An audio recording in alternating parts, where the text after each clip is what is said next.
I'm Hugh Price, wildlife enthusiast, and I'm embarking on an adventure right here in the wilds of Queensland, my backyard. I'm on a mission to track down one of Australia's most elusive creatures, the sugar glider. These cryptic nocturnal wonders are known for their incredible gliding abilities and their secretive ways, but I'm determined to find one in its natural habitat. Stick around as I venture through forests and explore the world of these incredible marsupials.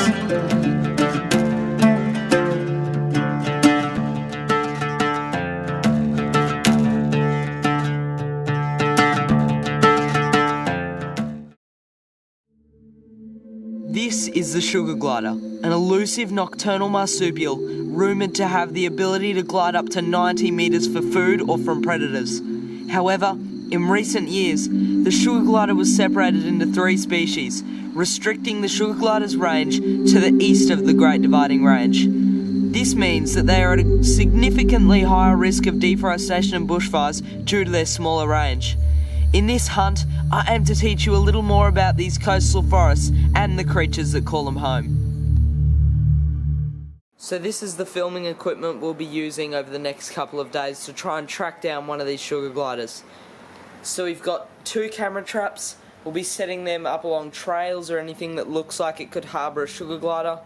We've got the GoPro, we've got the waterproof case, the tripod, and then the camera I'm filming this on.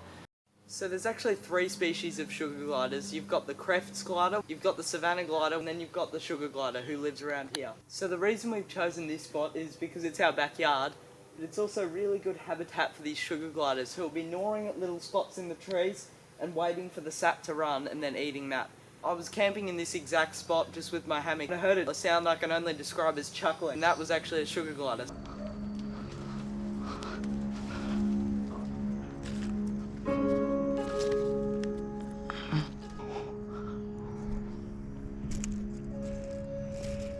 Have a go.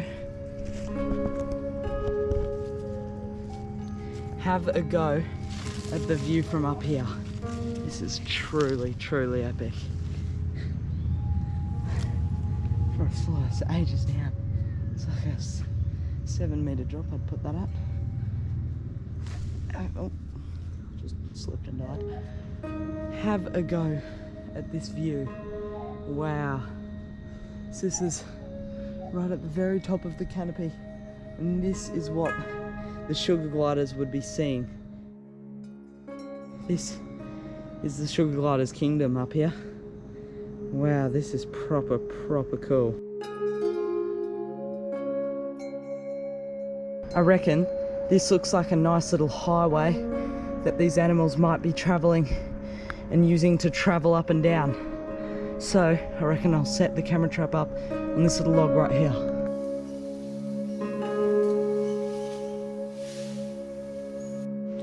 How good, we're 7 metres off the forest floor, but we've set up our little camera trap on this little wildlife highway just here. Hopefully we get a sugar glider come down in the night. That'd be epic. So we'll leave it for quite a while, I reckon. Okay guys, so what we're gonna do is we're going to set up the camera trap adjacent to this tree over here. This looks pretty good because the sugar gliders can come down and sort of roost in this little V section we have here. So I've got a selection of nuts here that I'm going to lay out for them and chuck a bit of honey on them because they are sugar gliders after all. So yeah, we'll whack them in there and then we'll set the camera trap up.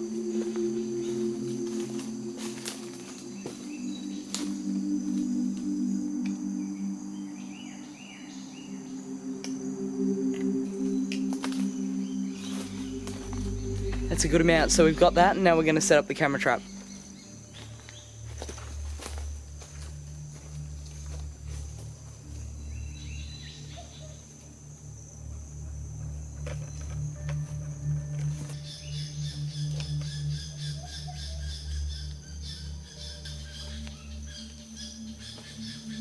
Yes, she works. How good. So that's all set up.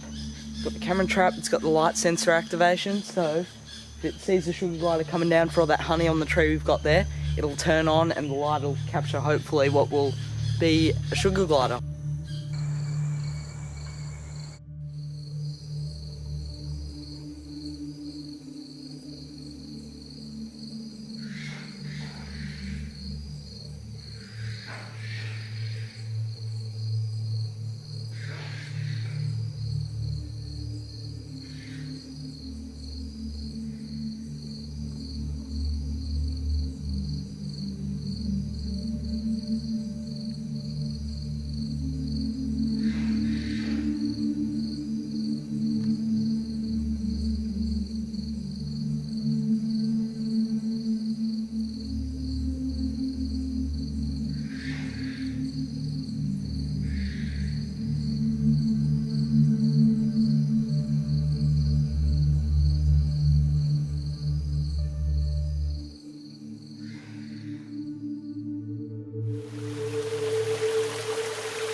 Bit of hard work involved, but I've set up this little post right here that's just going to sit along this game trail, and hopefully we have something come down.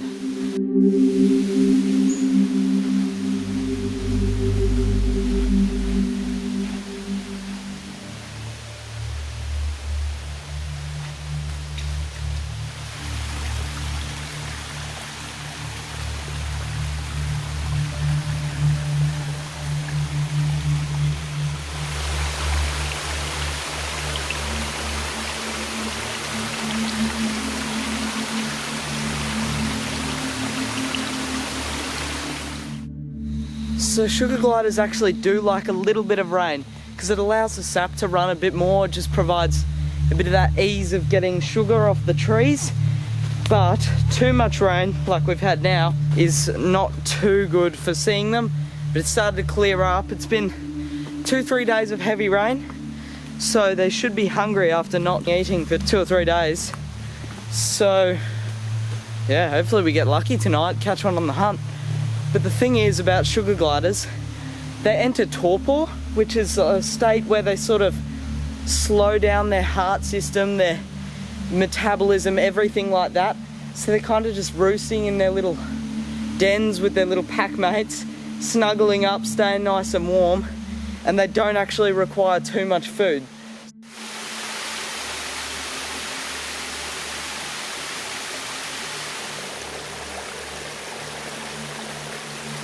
So guys, if you'll have a look just here in the frame, this is such a cool find.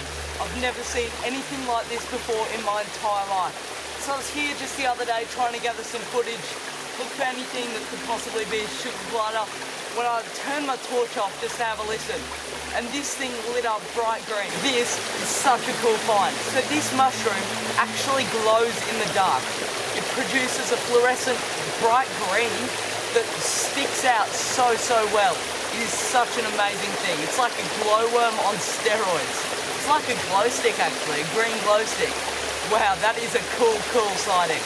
And there's tons of them now. They must like the wet after this past couple of rain we've been having. That is such a cool find. Oh, just got bit on the neck by a leech. This is such a promising section of forest. I reckon I'll come back here tonight with the spotties and have a look and see if we can pick up any eye shine of some mammals, frogs, even snakes. Here's that glow-in-the-dark mushroom I was talking about. I'll try and get some shots of it because it seems to not be picking up on video.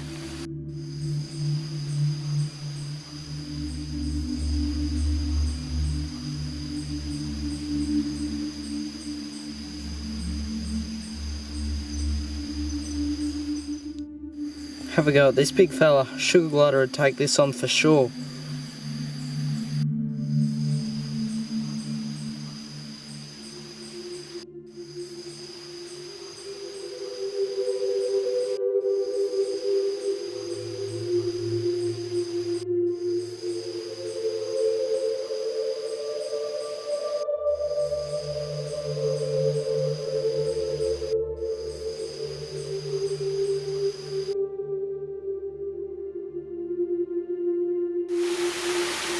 So guys, day 3. Today we're just going to be poking around in the bush looking for any creatures that interact with the sugar glider on a daily basis, like predators or prey. Today we're just going to be poking around looking in any potential nesting hollows, and we're going to be checking the camera traps later on. Just up behind me, I've seen a goanna. Now this is definitely what would be targeting these sugar gliders. I'm 100% sure that this guy would be searching and would easily take on a baby sugar glider or even just an adult straight from the nest. If you look straight up behind me, he's actually searching in the hollow. He is searching in that little hollow for anything that he might find, whether that be eggs, rats, mice, even a sugar glider.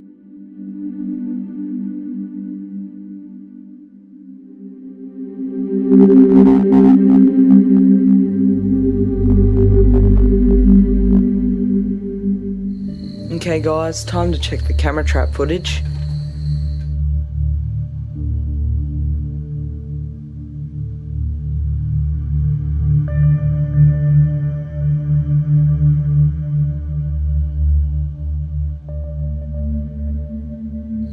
wow, take a look at this. This is the same goanna that we saw up that tree. Oh, that's so cool. He's just cruising around sniffing.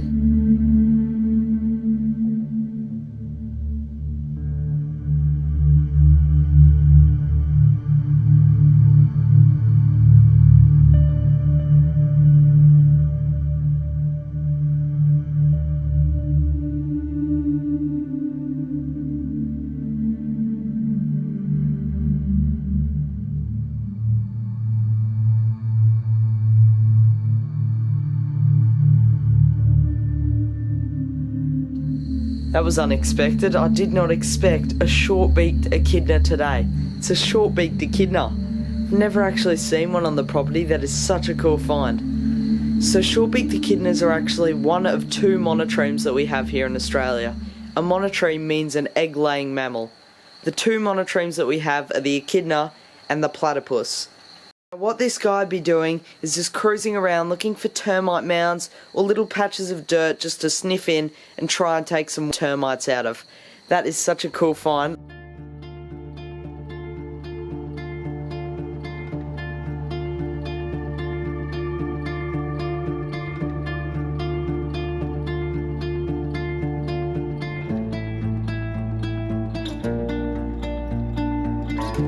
So at the moment we're just wandering along this road, having a look for anything that could be indicative of a sugar glider's presence. This includes nesting hollows, potential prey items, even sap runs from where a sugar glider's been chewing, but it's all looking good at the moment. There's lots and lots of signs.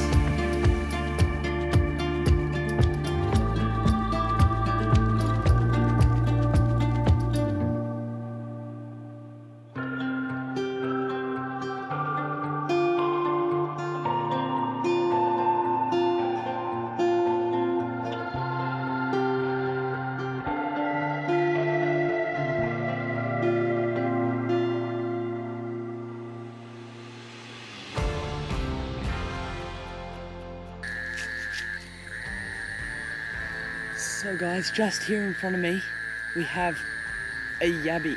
So, oh, he's getting angry. He's rearing up. So we just found him crossing the road. That's a pretty cool find. Get in the frame, buddy. He's getting angry. He's getting angry. So the way you catch these guys is you grab them behind their little arms, claws.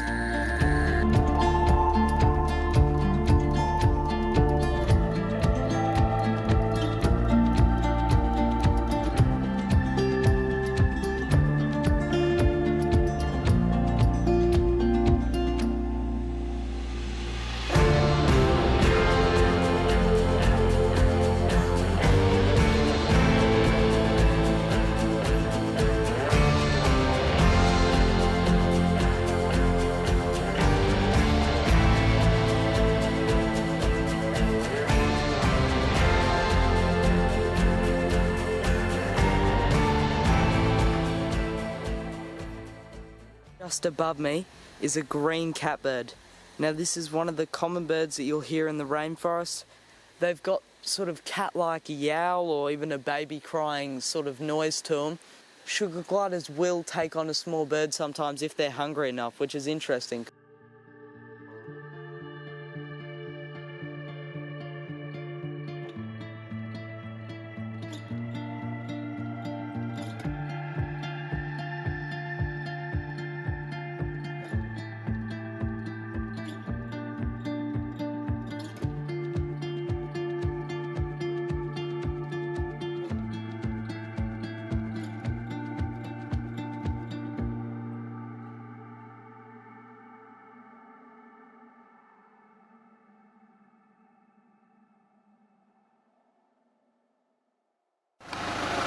It's a possum just on the side of the road. What is happening here? He's so close.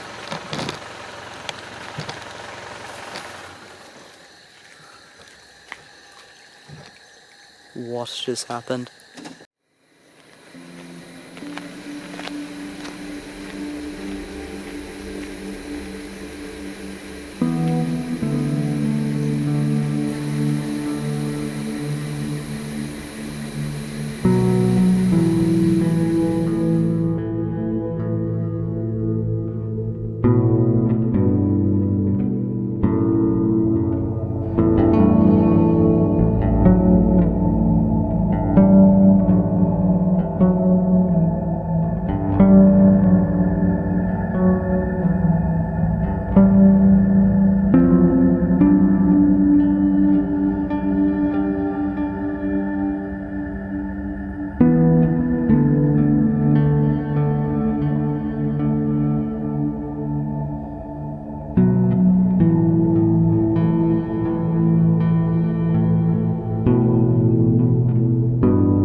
Sugar gliders are small nocturnal marsupials native to the forests of Australia and New Guinea. Known for their ability to glide, these creatures also possess unique behaviours and physical traits that make them fascinating to observe. Physically, sugar gliders are compact, with velvety fur that ranges from grey to brown and creamy white bellies. Their large dark eyes provide excellent night vision, which helps them navigate through the darkness of the forest. One of their most remarkable features is the patagium, a membrane of skin that stretches from their wrists to their ankles. This allows them to glide effortlessly between trees, covering distances of up to 100 metres in search of food or shelter. While they don't truly fly, they are capable of controlled glides, using their prehensile tails to balance and steer as they move through the air. But sugar gliders aren't always active. During colder months, or when food is scarce, they enter a state called torpor. This is a form of hibernation where their metabolism slows and their body temperature drops. By conserving energy in this way, they can survive periods of low food availability and cold temperatures, sometimes remaining inactive for up to 24 hours. Another fascinating aspect of their behaviour is the way they care for their young. Both male and female sugar gliders play a role in parenting, which is quite rare among marsupials. As the female gives birth to a tiny undeveloped joey, it crawls into her pouch to continue developing. The male too is involved, guarding the nest and helping to keep the young warm and protected. This shared responsibility strengthens the family bond and ensures the survival of their offspring. From their graceful gliding through the trees to their unique parenting, sugar gliders are a remarkable species. Their agility, social structure and adaptability make them one of the most captivating creatures in their forest homes. I'm just going to take a moment to enjoy this amazing creature.